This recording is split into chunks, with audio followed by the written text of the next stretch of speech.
Hey everyone, Justin here from SG Comic Collector. Welcome to my video. If you do like the video, do comment, do subscribe, do like if you wish to. This is going to be a different haul video. I'm going to do a 2017 recap video. First of all, Happy New Year, and I hope 2018 is going to be a good year for you. In this video, I'm going to talk about, well, the two qualifying factors for the books I'm going to choose as a highlight of my haul collecting for 2017. One is if I got the book at a really good price, if it's a key issue or I like the cover, and two, if it's a book I always wanted or want to be part of my personal collection and I got it. So depending on and it doesn't matter what price I got it for, but some of the books fit into the two categories, so I'll talk about that later. To start off with, I'm gonna show you the run of Uncanny X-Men that I'm really happy to get, starting with number 97, 98.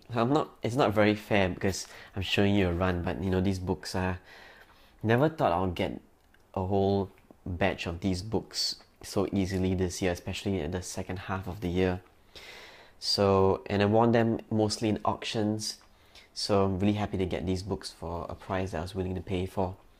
100, 120, first Alpha Flight, and a nice cleaner copy of 137. Yeah, so really happy to get this run of the X-Men. I have other runs in this classic run. I would love to get 94, but let's see what happens in 2018. Okay, so moving on. I'm going to show you some of the more these books, this batch of books I'm going to show you. They're not super expensive key issues, but just really happy to get them. Starting off with What If number 10. Just the first instance of Jane Foster who becoming Thor, and I just like this issue for some reason. I love Jane Foster as Thor, if you don't know by now. So I thought this is a nice issue to get, and for some reason I just couldn't stop buying it or auctioning for these books, so I have like 3 or 4 copies of this. It's not a good thing, but anyway, moving on. So one of the good deals that I managed to snag for myself was these two books, Sandman number 22 and 69. 22 would be the first appearance of Daniel. Don't know what's his first name, his family name, and 69, which he becomes the Nick's death. The Nick's Master of Dreams. Yes. So yeah, I got this for a really good price because my local comic shop was trying to sell me the whole run of Sandman because I was really interested in it after reading all the trades. And he promised to sell me each copy minus the early runs for about I think equivalent to about $1.50 or $2 US dollars. So I was really happy to get these for that price. Let me just jump ahead. Okay, so all the covers that I always try to hunt for, and I managed to snag some of it, is this really awesome Wolverine number 315 Coleman variant cover, which is for the National Breast Cancer Awareness Month. Really awesome cover. It's going for about anything between $17 to $25 on eBay now, so if you can find one for a good price, do get it. I don't think this book will be heating up anytime soon. It did heat up for a while during all that X23 hype, but just happy to get this cover. Another cover that I really like is Astonishing X-Men number 1, Mark Brooks cover. Not a key issue or anything, but you really can't go wrong with any Psylocke cover. Whether it's the Astonishing Ant-Man number 10 variant or the J. Scott Campbell X-Men cover that he did a while back. You can't go wrong with any of these Psylocke covers. So moving on, I was very happy to find this for a good price. Brave and the Bold number 33. A lot of my books that I bought recently have the whole Killing Joke aftermath theme, whether it's the aftermath or before that. And this is just a really good story. This book goes for quite a bit online, so again, if you check out your local comic shops and you manage to snag this for a good price, good for you. I highly recommend you keep it, just for a personal collection anyway. Okay, so moving on to some more modern books. I showed this in one of my previous haul videos. Just very happy to get a really nice, good price copy of Miss Marvel #1. I bought, I think, #1 to 10 for I forgot the price now, but it was really good. And if you divide the price by number of books, I spent less than $10 on this book. So very happy to get that.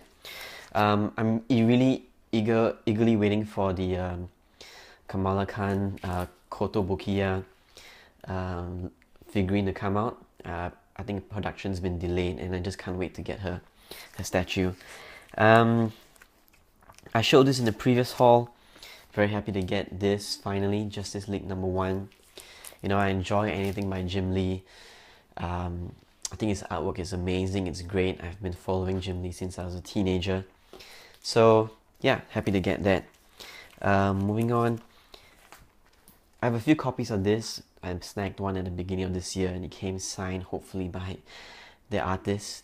I think this is just an amazing cover. This reprints the New 52 Supergirl #1, and it's just an amazing cover. On with our our Killing Joke theme. Sorry, I have Suicide Squad #23. Never thought I'd own this book, but I just came across too many sales that were selling this book, and I just took the opportunity to spend a little bit just to get a few copies of this book. So yeah, very happy to get this. I really like Barbara Gordon and Oracle. So okay, here's another book that I was really happy to get a few copies of. Superman Annual #11. This is billed as the greatest Superman story ever told, and I would agree. I mean, you can't go wrong with Alan Moore and Dave Gibbons. Well, for me, it's a toss between either this storyline and the other one that Alan Moore wrote. I forgot the name, where they closed off the pre-crisis Superman storyline. I think it's Whatever Happened to the Man of Tomorrow, if I'm not wrong. Yes. So okay, yeah. Moving on. I showed off these two books before, and it proved to be popular in the videos. Detective Comics number 474, 475, and 476. Just an awesome Joker Batman cover with the famous Joker fish, and it's a really classic storyline. It's really good. I think to me, this is what the Batman storyline should be about. Murder, mystery, you know. Do read this storyline if you can. But these are very classic books that I'm very happy to get. Let me just clear this out.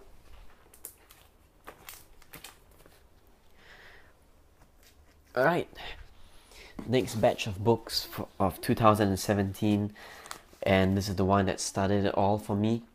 Killing Joke, first print #1. I think this is my 4th or 5th copy already. I try to look for near-mint copies, first print, and if it's below, let's say, as a conservative amount, maybe if it's below $35, I'll grab it. Not the best of prices, but you know, like I said, you know, I can only grab eBay stuff, so that's what I had to settle for. But yeah, happy to get this book.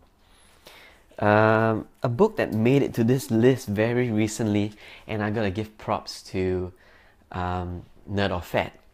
Thank you for pointing this out. If you hadn't pointed out for me to check out if this was well, let me just show you the book first. This is Dazzler #1. Always wanted to own a nice cheap copy of this book, and I managed to snag one in an auction. I got #1, 2, and 3 for $6 in an auction. The book was really minty in the sense that when I opened the book, some of the pages were actually stuck together, but not by by any defect or anything. It's just that it was probably never even opened after it was bought. And so Nerd vs. Fat actually pointed out that this book had an error variant. So I checked it out. So the defect, or why it was recalled, was because 2 of the pages of the ads came printed in black and white. So I checked it out, and not only was it minty, but it was also the error variant. So I'm really happy. That makes the this book even more valuable right now to me, and that's why it makes the list. Moving on, this is just for nostalgia purposes. You know, if you buy back issues, you just basically buy books that, you know, you had as a kid or you grew up with, and this is just one of them. Web of Spiderman #1.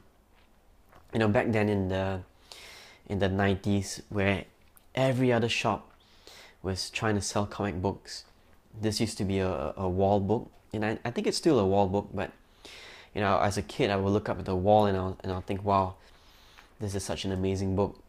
I'm gonna try and get it one day. And you know, now I got it. It just brings back a lot of memories for me, just looking at this book. Alright, so now we're moving on to the top few books that I'm really excited to show you, or have shown you before. Some of which, okay, I've shown some I have not. Starting off with Secret Wars #8. Now, this is a book that most people I guess would have if you're into collecting all these key issues, but what makes getting this book even sweeter is that I got the whole run, and because this particular eBay seller was selling it for 50% off, I think I managed to snag the whole run for less than $30, which means everything included, it was $30 including this book. And this book is in really nice shape. I mean, I have a reader copy. I've always wanted to replace it, but this book is in amazing shape, and I'm just really glad that I got a good deal out of it. So that's the first book for our countdown. Fables #1. Now, I spent like a long time trying to complete the trades because there's about 150 issues for this series, and you know, I just fell in love with the story. I fell in love with the characters, the artwork, just amazing stuff. And you know, I'm just very happy to just get a first print copy of issue #1 for a decent price. I think I paid like 40 or 50 bucks for it, which I was happy to pay for. Yeah. A book that I think every serious collector should have in his collection, Amazing Spider-Man #300. Just very, very happy to get this issue this year. I'm not so big on collecting slabs like 9.4 or 9.6 because of money purposes, but you know, I'm just happy to get this, and I got this for a really good, decent price. I think it was maybe about $150 or something like that for a good condition comic. So yeah, just really happy to get this in my collection, especially since I got this before the Venom movie came out. Okay, so these two books have to come in a set, and as I think Timothy the Canadian Comic Hunter pointed out, he said, welcome to the X23 Club, or the NYX #3 Club. Yeah, so you know, someone was selling it over here locally, so I just decided to, okay, you know what, if I don't get this book now at this price, who knows what might happen in the future. This book might just shoot up in price, so I just decided to just go for it. So just really happy to get issue #3 and 4. I'm a huge X23 fan, and I'm just happy to have this in my collection. Another book that I was also happy to get, ever since I watched the Daredevil Netflix series, I've been going crazy over Daredevil. This is Daredevil #158, Frank Miller's first artwork on Daredevil, or rather the first book in his run on Daredevil. And yeah, so for some reason I managed, well, I know why, we know why. I managed to snag like 3 copies of this within the past like 3 to 4 months, and I'm just happy to get all these copies. But I'm gonna stop there. But just really happy to get this. Yeah. Okay, so the book of the year, the number one book that I'm really, really happy to get. Like I said, some of the books fulfilled those two qualifying factors, that it had to be cheap, and it was a book that I always wanted to get. And this book really, really satisfied both factors. Let me just show you the book. Batman number 608, second printing, which is the more valuable print. And so we all know what this book is, right? We know that this book goes for a lot. And I was just really lucky to have met a local seller here who was selling like just about maybe 5 to 6 books which had this inside. So I was scrolling through the pictures and I was like, oh damn, this book was inside. And okay, I admit I got a little bit sly here. I did not tell him what book he was selling, you know, and I was so worried that someone would snatch it before me. I made sure I went straight to his place to get it, because you know Singapore's a small place. You don't have to travel too far to get it. And it was just one of those books where the moment I had it in my possession, I just couldn't believe my eyes. I couldn't believe that I had this book. My hands were shaking. You know, I was like, I just couldn't believe it. And anyway, so I paid 20 Sing dollars for that run with this. So 20 Sing dollars, if I'm not wrong, is about maybe 15 US dollars. 1-5. So basically I paid about 3 to 4 US dollars for a copy of this. You know, and that to me is just amazing. It's just like, wow, my mind is blown. Like I had such good luck. So yeah, so this is my top book of 2017. Anyway guys, so sorry this video took a lot longer than I anticipated, but hope you enjoyed the video. I look forward to seeing your recap videos as well, or your next few comic book hauls. Alright, see you guys, have a good New Year's Day.